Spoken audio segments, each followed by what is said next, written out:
এই বিষয়টা হচ্ছে ওখানে নির্বাচন কমিশনের অফিস সহকারীকে সাসপেন্ড করছে এই দুর্নীতির কারণে। সোহাগকে দুর্নীতির কারণে সে ৩৫ লক্ষ টাকা নিয়ে এই নিয়োগগুলো দিয়েছে। ওখানেই প্রমাণিত হয়েছে যে তারা দুর্নীতি করেছে এবং এটা প্রমাণিত হয়েছে এবং প্রমাণিত। আজকে আমরা প্রতিবাদ জানার জন্য আসছি যে এই ভোটটা পুনর্গণনা করা হোক। আমাদেরকে ভোট দিয়েছে, আমরা কিন্তু নির্বাচিত হয়েছি, বাট তারা যে ম্যানিপুলেট করে নির্বাচনটা একটা জনবিচ্ছিন্ন একটা দলের কাছে তারা যেভাবে দিয়েছে, এটা পলিসি করে ঢাকা ইউনিভার্সিটি যে ভোট হয়েছে, অন্য জায়গায় যেভাবে ভোট ওই প্রজেক্টটা এখানে ইমপ্লিমেন্ট করছে তাদের দক্ষ দিয়ে এবং প্রশাসনের দ্বারা করেছে।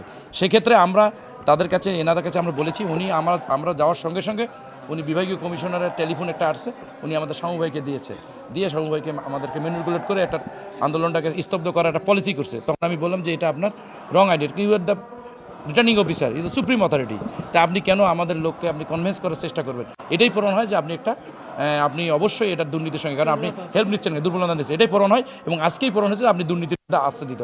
আমার বিশ্বাস এই যন্ত্রকে তারা টাকা পয়সা দিয়ে করছে এবং তিনি আশ্বস্ত করেছে যে এটা আমাদেরকে রিকভারি করার জন্য, এই রিকভারি না হওয়া পর্যন্ত আমরা সংগ্রাম চলবে।